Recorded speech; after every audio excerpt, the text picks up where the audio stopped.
ElectroCoat was founded by a gentleman by the name of Joe Blom. At the time, ElectroCoat was white, 100% white-owned.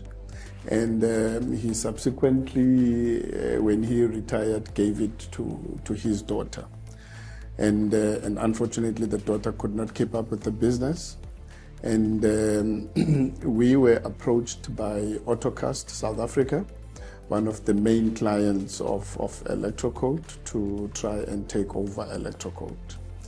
And after all these discussions between us and AutoCast, we approached Isuzu as the main sponsor to the AITF, and Isuzu looked at the business and approved of the transaction, and then it was then sent to AITF for funding.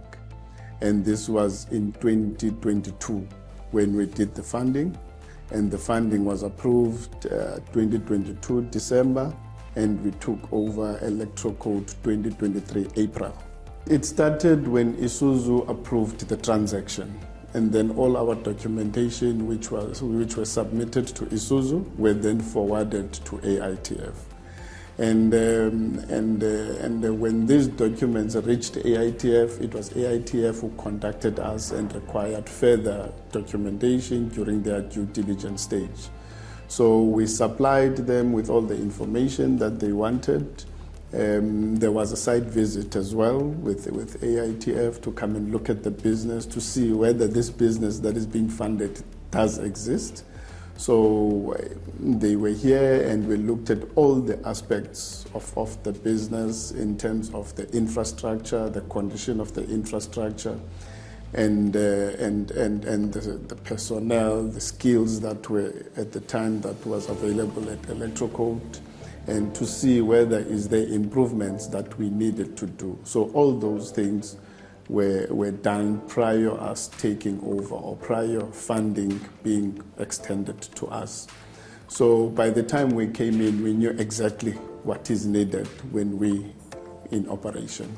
The advice that I would give to someone is look at yourself first and find your strengths and your weaknesses and what is it that you really love, what is your passion. Because the automotive can be so difficult to a point that if you get yourself involved into something that you don't have passion in, it will demoralize you. My experience with the AITF, I found it very easy, to be honest. Yes, there were challenges here and there because during our stage of funding, AITF was still finding their feet as well, So there were sort of like teething problems, which I think they are sorted now. And but I always make an example, when I'm meeting the other FDIs to say, guys, if we want to grow the black participation in these private sector businesses, we need to emulate the AITF business model because it's very easy.